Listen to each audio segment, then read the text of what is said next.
Ya hoy transmití este mensaje porque me preocupa una idea, una idea, y es muy sencilla. Le vamos a poner un título. Le vamos a poner el título de por qué los andaluces aceptaron el Islam cuando llegó la mensaje del profeta Muhammad sallallahu alaihi wasallam. Los andaluces aceptaron el Islam. Veréis, muchas veces se nos ha dicho que el Islam fue impuesto, que el Islam fue traído por conquistadores, por árabes. De alguna manera fue la sociedad española rechazó esa invasión y huyó, digamos, o se sometió por la fuerza. Pero evidentemente eso no es cierto. Eso no es cierto tal como lo demuestran los hechos. No hay más que acudir a la historia y a los hechos para comprobar que eso no es cierto. Veréis, Jesús, alayhi salam, hizo su predicamento en el antiguo Jerusalén, Palestina, y transmitió su mensaje. Un mensaje que dejó claro cuál es su aportación al mensaje profético. Evidentemente, con la humanidad ya desarrollada como la que existía en aquel momento, su mensaje llegó muy lejos, muy lejos. Veréis, todos los profetas han llegado a sitios, al mundo entero, pero en concreto a sitios muy específicos de la humanidad, sitios de la civilización de la humanidad. Estas son las cuencas de los ríos. Veis como el Éufrates era una cuenca de un río fertilizante, se fertilizaba todo el río con su crecimiento y creaba una gran sociedad, una gran civilización. El Éufrates, en el Nilo, en el Ganges, en el Amazonas y en algunos ríos fertilizantes del mundo, por ejemplo, el amarillo, ¿no? En China, ¿no? Entre esos ríos fertilizantes donde nacen civilizaciones históricas está el Guadalquivir, aunque el crecimiento, el nacimiento de las cuencas del Mediterráneo, del Guadalquivir, es moderno geológicamente hablando. Sin embargo, es un gran río fertilizante y por lo tanto eh, crece o nace o se desarrolla una gran civilización. Una gran civilización tiene como característica estar atento a los mensajes nuevos, a los mensajes importantes, y adoptan las mejores condiciones de vida sociales, materiales y espirituales. Tal como hoy en día los mejores científicos pues no se van a lo que hasta ahora ha sido Nueva York, Estados Unidos, sitios donde hay interés por estos acontecimientos, ¿no? O ciudades desarrolladas sí, económicamente. Y en aquella época, pues las ciudades económicamente desarrolladas, civilizadoramente desarrolladas, eran el Nilo, el Éufrates, el Ganges, en fin, todas estas sociedades que rápidamente aceptaban el mensaje de Dios a través de su profeta, sea Moisés, sea Abraham, fuera Jonás, en fin, Jesús, por supuesto. Y el mensaje de Jesús dejó claro que él era un profeta y que transmitía un mensaje para el pueblo perdido de Israel y daba cierto conocimiento importante del Espíritu de Dios, de su vivencia espiritual y de sabiduría con respecto a Dios, y nos dejó grandes enseñanzas. Pero sobre todo nos dejó una gran profecía, y es que el que vendría detrás de él, la Evangelio lo cifran con el nombre de Paráclito o el Consolador, el que consuela, el que da consuelo a los hombres porque nos acerca o nos conduce a Dios, el Paráclito. Además, dice unas características de él, del que vendrá detrás de mí. De hecho, permíteme eh, a ver si lo encuentro ahora, sí, sí, ¿no? Sí. Por ejemplo, cuando en el Deuteronomio dice Dios a Moisés que algún día enviaría otro profeta a Israel, y especifica, y pondré sus palabras en su boca y él les hablará todo lo que yo le mandare. O sea, quiere decir que a Moisés Dios le prometió que vendría un profeta de parte de él, que hablaría no en su nombre, sino en nombre de Dios. Y veis, Jesús no habló en nombre de Dios. Jesús habló en su nombre, refiriéndose a Dios, pero en su nombre. Esta diferencia es la acción que excluye a que ese profeta anunciado a Moisés, en este caso en Deuteronomio, fuera Jesús. No fue Jesús, no era Jesús. Y eso lo veían claramente los cristianos que habían sido a su vez sucesores del predicamento de Moisés y de otros profetas anteriores, y con Jesús pues aceptaron que Jesús era un profeta de Dios, aprendieron de él, se dejaron guiar por él, pero reconocieron que no era el profeta que Dios había prometido a la humanidad. Este cuestión de humanidad o pueblo de Israel es muy significativo, porque cuando algunos nacionalistas o sionistas o no sé qué, exclusivistas, hablan de que es el pueblo elegido de Dios, cuando en realidad se dirige a la humanidad. Dios se dirige a la humanidad entera, no solamente al pueblo de Israel. No es solamente. El pueblo de Israel es un pueblo de Dios, pero no todo el pueblo de Dios. Por lo tanto, Dios le prometió al ser humano una guía, un modelo, una ley, que crearía el reino de Dios en este mundo. O sea, un reino donde se guiaría por lo que Dios le revela y le enseña. Como dice en Deuteronomio, por palabras que vienen de él, de Dios, no de las propias del profeta, sea el cual sea, sino de propias de él. Eso no se cumple con Jesús. Por lo tanto, tenemos una humanidad, en ese caso, estaba expectante a lo que vendría detrás de Jesús, lo que viniera detrás de Jesús. Evidentemente, en ese proceso de espera, por decirlo así, pasaron siglos. El tiempo suficiente para que a la Iglesia Católica se le ocurriera determinar que Jesús era no un profeta, sino el propio Dios. Y digamos, fue cambiando la prédica que Jesús había manifestado. Pero claro, ese cambio que se realizó en el año 300 algo en Nicea fue un concilio que aceptaron los obispos, los curas, sí, los obispos, la organización del Vaticano, de la Iglesia Católica, pero el pueblo seguía con su conocimiento. Por lo tanto, seguía en la espera del profeta que tenía que venir. Y eso fue determinante para que cuando empezó a llegar noticias de que había llegado un profeta en Muhammad sallallahu alaihi wasallam, que era el cumplimiento de la profecía, pues toda la población andaluza de aquella época, que se llamaría turdetana, visigoda, o como quiera llamarlo, me da igual, como lo llaman así, acepten que el profeta del Islam es el profeta anunciado por Jesús. Y su aceptación de su mensaje viene previo a las condiciones, incluso del conocimiento de lo que el profeta le había revelado. Claro, ellos aceptaron que la ilaha illallah Muhammad Rasulullah antes incluso de saber en qué consistía la sunna, porque ya la sunna o la tradición ya se la había explicado previamente. No viene a confirmar más que lo que ya sabíamos, dice el Corán. Solo os vengo a predicar, a anunciar lo que ya sabíais. Pero en cualquier caso, la llegada del mensaje del profeta Muhammad sallallahu alaihi wasallam tuvo un terreno preparado en Andalucía como en otros sitios del mundo. Pero en Andalucía fue espectacular, quiera que no. Y esa condición de aceptación del Islam inmediata fue precisamente condicionada por su conocimiento de la profecía de Jesús, de la aceptación de Jesús como profeta. Ya que, por ejemplo, en un vistazo simple a los evangelios, a ver dónde lo tengo así, digo aquí, sí, en los evangelios, ¿no? Mateo, sí, Mateo era, ¿no? En el capítulo 18, cuando explica, dice, Jesús explica la misión del Espíritu Santo, o sea, lo que ellos llaman Espíritu Santo.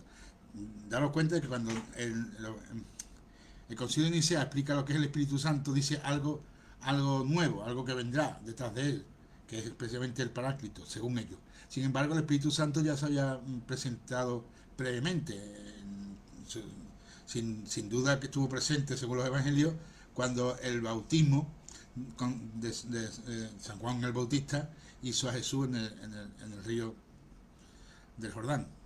Allí ya estaba el Espíritu Santo. Por lo tanto, el Espíritu Santo, que es anunciado como algo que vendrá, no era era otra cosa. El Espíritu Santo es evidentemente Jibril, ¿no? Jibril es el Espíritu de Dios que transmite el mensaje a los profetas. Dice el Evangelio de Mateo, de San Juan, Mateo, ¿no? De San Juan, ya me confundí de evangelista. Dice, pero yo os digo la verdad, os conviene que yo me vaya, porque si yo no me voy, el Consolador, el Paráclito, no vendrá a vosotros, pero si yo me voy, os lo enviaré. O sea, es como diciendo, el que viene detrás de mí necesariamente es el Paráclito. Por lo tanto, tengo que irme ya para que venga el sucesor en la profecía, que es el consolador. El consolador muchas veces lo nombramos así, pero lo podemos llamar Mohammed, que es la palabra en árabe, que sería, seguramente en arameo se pronunciaría Ahmed, ¿eh? Ahmed, el que consuela, el agraciado, el que da consuelo. Una traducción así específica podría ser utilizado con la palabra aramea Ahmed, Mohammed. Literalmente. Por eso ellos se preocuparon mucho de traducirlo al griego. Una palabra que era similar, consolador, lo transmitieron a una palabra griega, eh, ¿cómo se llama? Paráclito, que era una palabra que utilizaron en griego para ocultar el verdadero nombre del profeta que vendría detrás de él, que estaba anunciado por la Biblia y por Jesús, por supuesto. Y continúa, y cuando él venga, reprenderá al mundo acerca del pecado y de la justicia del juicio. O sea, evidentemente, si algo hace el profeta del Islam, el Islam en sí mismo, el Corán, es reprender el pecado, o sea, acusar a las personas de lo que están haciendo mal y que le mandan a la justicia de este mundo. O sea, dice el propio Corán, os hemos constituido una nación justiciera. O sea, hablando del Islam, de los musulmanes, una nación justiciera. ¿Por qué? Porque hace y busca la justicia en este mundo para el juicio final, evidentemente. Dice, acerca del pecado por cuanto no creen en mí, no creen en Dios, ¿no? O sea, porque este es el pecado, no creen en Dios, no tienen, por lo tanto no tienen su justicia. Y acerca de la justicia porque yo voy al Padre y no me veréis más. Jesús, Alá y Salam, anuncia que, bueno, él se va a desaparecer en este momento, en este mundo, de este plano, y ya no me veréis más. Y acerca del juicio, por tanto, que el príncipe de este mundo ya ha sido juzgado. Yo, evidentemente, ahí el príncipe de este mundo se refiere a Satán, que es el príncipe de este mundo, lo refiere así en otros textos de la Biblia, ¿no? Dice, aún tengo muchas cosas que deciros, pero ahora no las podréis sobrellevar. O sea, ¿quién le quiere decir algo? Dios, a través de Jesús. Pero en este caso no las puedo decir porque no las podréis sobrellevar. O sea, en este versículo de Juan, Jesús le dice a los apóstoles que tengo cosas que contaros, pero no lo puedo decir en este momento porque no soy capaz de soportarla. Digamos que queda para un legado posterior, un mensaje posterior, un mensajero posterior. Y dice, pero cuando venga el Espíritu de verdad, este término, Espíritu de verdad, es muy significativo, porque si lo leyéramos en arameo original, diría el Amín. El Espíritu de verdad se traduciría en arameo Amín. Y Amín se le llamaba Muhammad, se le iba a ser un hombre Amín. Un hombre Amín es un hombre fiel, un hombre justo, un hombre que es digno de confianza, digno de respeto y sobre todo justo y no miente.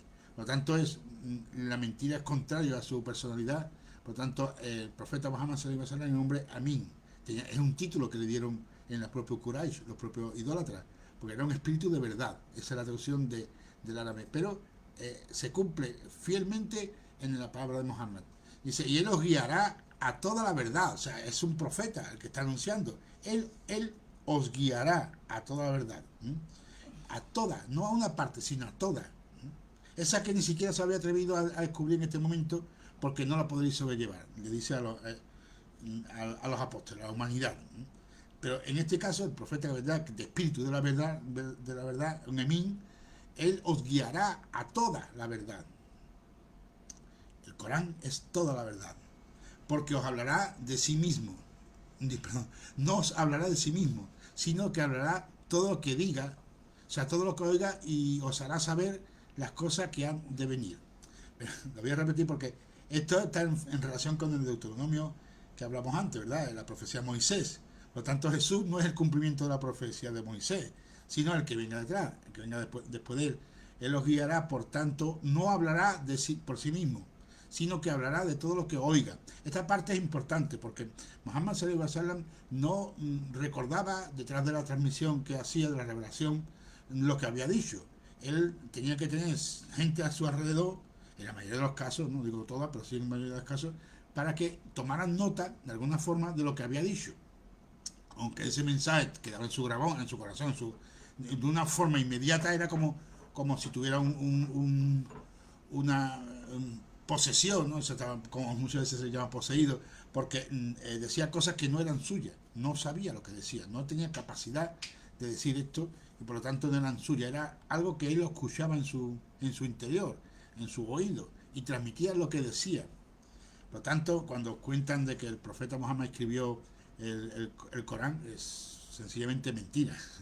El profeta no escribió el Corán, sino que le fue revelado, esta es la palabra, le fue revelado porque lo oía a través del profeta de Jibril, del ángel santo, ¿no? Jibril, el ángel de Dios, le transmitía el mensaje de Dios. Y él escuchaba ese mensaje y se lo decía a los hombres. El Corán, por lo tanto, es la palabra literal de Dios, no la palabra del profeta, sino de Dios. Y se cumple, porque no hablará de sí mismo, lo que él piense, sino lo que Dios le transmita. Y os hará saber de las cosas que han de venir. O sea, el profeta le diría las cosas que han de venir en cuanto que al juicio final. Esto es lo importante, no te va a contar lo que va a pasar mañana, simplemente una anécdota, sino lo que realmente es trascendente a la humanidad, el fin de los tiempos y el juicio final, ¿no? Y continúa el texto: y me glorificará porque tomará de lo mío y os lo hará saber. Esta casi penúltima frase que yo voy a traer es muy importante para mí porque él dice: él me glorificará. Miréis, no hay nadie que haya glorificado mejor a Jesús, la paz con él, que los musulmanes. Nadie, te lo juro. Nadie ha tenido mayor respeto, de consideración y de conocimiento acerca de Jesús que el profeta Muhammad y que los musulmanes. ¿Por qué? Porque toma de lo mío, o sea, de lo mío, de lo que de los profetas, todos los profetas transmiten lo mismo, ¿eh? Y os lo hará saber, o sea, el profeta Muhammad sallallahu alaihi wasallam pondrá las cosas en su sitio, porque habrá habido cambios en este tránsito de tiempo entre lo que fue la revelación de Jesús y Muhammad sallallahu alaihi wasallam cuando llegó.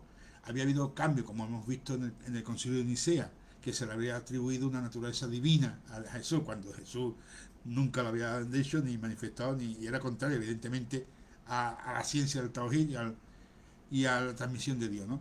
Por lo tanto, él tomará de lo mío y os lo hará saber, restituyendo el mensaje de Jesús. Esto es importante. Y por último dice: todo lo que tiene el Padre es mío, por eso os digo que tomará de lo mío y os lo hará saber. Esta última frase es un poco redundante a lo que habíamos dicho, pero sí que es verdad que hace hincapié en que Muhammad, el mensajero que vendrá detrás de él, continuará el mensaje de Jesús. Esto es importante. Y así lo entendieron los musulmanes, los andaluces. Otros pueblos también, por supuesto, otros pueblos también. Pero así lo entendieron los andaluces. Por lo tanto, el Islam no llegó a Andalucía más que como una ciencia, como una reflexión, como una religión que fue aceptada primero por Jesús y después por Muhammad sallallahu alaihi wasallam, y así se entendió, pero no había diferencia entre lo que había revelado Jesús y lo que había revelado Muhammad, el Islam. Por eso muchas veces cuando hemos visto que algunos listos dicen: es que la quibla de la mezquita de Córdoba está cambiada, va un poquito para acá, otro para allá. Usted, lo importante evidentemente es la dirección de la oración, que es hacia Dios, ¿eh? Evidentemente, como conocéis algunos de vosotros y otros no, evidentemente, los primeros musulmanes rezaban hacia Jerusalén. O sea, estaban en el desierto y miraban hacia Jerusalén, porque era lo que se había revelado antiguamente, con Moisés, con Jesús. Bueno, la gente miraba hacia Jerusalén, hasta que vino una revelación de Allah subhanahu wa ta'ala y les dijo: ahora vaya a mirar hacia Meca. Y cambió la quibla. Pero ese cambio de quibla ya había sido, se impuso, digamos, a través del profeta Muhammad sallallahu alaihi wasallam. Y lo que veis cuando vemos la mezquita de Córdoba es que el culto era anterior al Islam. Lógico, estamos hablando de un culto visigodo o un arriano, o berebé, o marmasí, o como quiera, porque habían sido receptores de este mensaje de los profetas y habían aceptado esta quibla, esta dirección, orientarse hacia Dios. También un hadith famoso que entre el norte y el sur todo es quibla, ¿no? O sea, no importa un poquito más para allá. Pero sí que es verdad que existe indicios clarísimos de que existe una aceptación por parte de una revelación anterior, ¿m?, al Islam, y que cuando este llega al Islam, pues simplemente se adopta esta nueva actualización de la revelación y ya está, y no hay gran dificultad con eso. Por lo tanto, no existe un gran choque cultural ni social, ni más allá, evidentemente, más allá de lo que implica la revelación de Jesús y de Muhammad, por supuesto, que es la negación de la superioridad de un hombre sobre otro. Eso es importante. El cambio espiritual lleva un cambio moral y económico incluso, porque ya no se acepta la esclavitud. Y eso sí provocó enemigos. El Vaticano, lo que nació en el Vaticano en Roma, se erigió para eso, para volver a restituir el culto antiguo, el que decía que Dios, el Hijo del Espíritu Santo, y que yo soy hijo de Dios y tú no, y tú eres esclavo mío, en fin, justificando la supremacía. Igual que hoy en día, que veis que en nombre de Dios, supuestamente en nombre de Dios, Israel asesina a sus vecinos, bueno, a sus vecinos, a los nativos de la tierra palestina, y lo harán con el resto del mundo, porque ellos leen en esa Biblia que ellos son seres superiores. Y cómo han tergiversado la revelación de Dios, cómo han cambiado las cosas, cómo han hecho para liarla tanto. Bueno, pues eso sería otra historia. Pero lo que sí es cierto es que a Andalucía, lo que en aquella época llamamos Andalucía, aceptó el Islam porque lo demandaba, lo pidió. Estaban todos atentos. Fijaros que cuando el profeta fue descubierto, por decirlo así, lo fue por un cristiano. Cuando era pequeño y mercadeaba por esos desiertos de Dios, pues llegó a un convento nestoriano, creo que se llama, ¿verdad? Santa Catalina, quizás. Bueno, no sé, uno de estos conventos en el desierto, que precisamente estaban allí pendientes del cumplimiento de las profecías. Decían, vendrá uno de vuestros hermanos, dice la profecía de la Biblia, dice, vendrá uno de los vuestros, de vuestros hermanos. Por lo tanto, no es del mismo pueblo de Israel, sino de los hermanos de Israel. ¿Quiénes son los hermanos de Israel? Los ismaelitas. Los ismaelitas, los árabes. Por lo tanto, ellos sabían que en aquella parte del desierto tenía que venir el profeta. Que ellos esperaban, venían, y están allí pendientes, esperando a que apareciera. Y cuando apareció alguno, dijeron, pues claro, porque vieron las señales. Las señales fueron supuestamente una marca en la espalda o algunos signos más, ¿no? Pero en cualquier caso reconocieron al profeta porque lo estaban esperando. Tenían la profecía anterior desde la época antigua de lo que iba a pasar, y efectivamente se cumplió. Cuando apareció el profeta del Islam, lo reconocieron los primeros los cristianos. No cristianos trinitarios, evidentemente, no cristianos del Vaticano, sino cristianos de verdad, de los que seguían a Cristo, a Jesús, mejor dicho. Porque la palabra Cristo es un poquito rara, ¿no? A Jesús, a Islam. Y ellos aceptaron el Islam. No hay que cambiar, porque claro, el profeta no desarrolló su mensaje en ese momento, lo desarrolló después cuando él tuvo 40 años, a partir de 40 años, y poco a poco, hasta que se completó una revelación. Por lo tanto, ¿cómo se llama? Aquellos monjes reconocieron al profeta, pero tuvieron que seguir aceptando la religión que le había sido revelada, o sea, la de Jesús, lo cual no es malo, ni mucho menos. Pero digo el matiz, las cuestiones que hay que matizarlas. Por lo tanto, los primeros que se hicieron musulmanes fueron los cristianos. Este sería el titular. Los primeros musulmanes fueron los cristianos.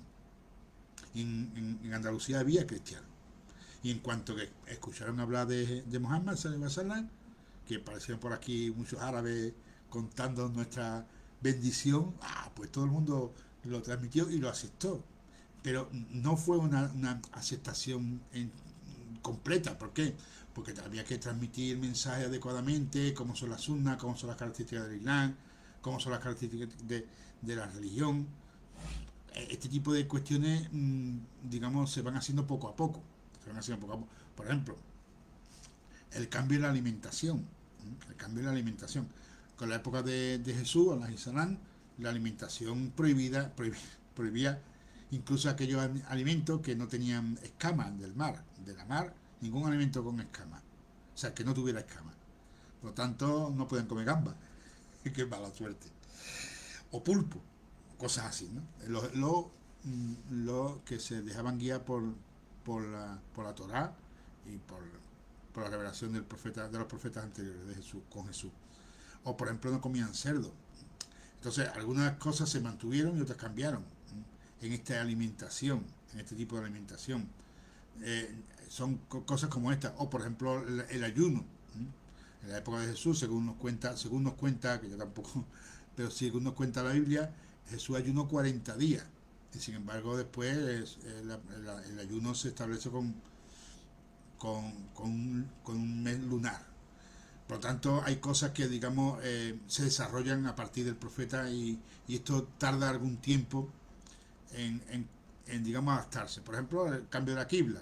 Imagínate que tenemos una mezquita como la de Córdoba, previa al Islam, y vamos a derribarla porque está un poquito, pues, mire usted, pues sigue funcionando y ya está, y no pasa nada. Y no pasa nada, ¿vale? No pasa nada, porque realmente hemos hecho del Islam muchas veces, como Jesús acusó a los fariseos de que había hecho el sábado, el hombre para el sábado y no el sábado para el hombre. O sea, eso quiere decir que la ley está para ayudar al ser humano a buscar a su Señor, a la verdad, pero no al revés. El ser humano no está para cumplir una ley en que tú has estipulado. La ley no está por encima del objetivo de la ley, que es la búsqueda de tu Señor, ¿no? Y en este caso, pues, el hecho de que la quibla esté un poquito cambiada tampoco va a ser motivo de derribar el templo para volver a hacer otro, ¿no? No un error, sino un mantenimiento de costumbres que realmente no fueron significativas hasta tiempo después. Pues sí, evidentemente hoy en día nosotros medimos el tamaño de la barba, que si la barba es más grande, que si la barba es más pequeña, en fin. Hoy en día nos hemos puesto muy ortodoxos con el Islam.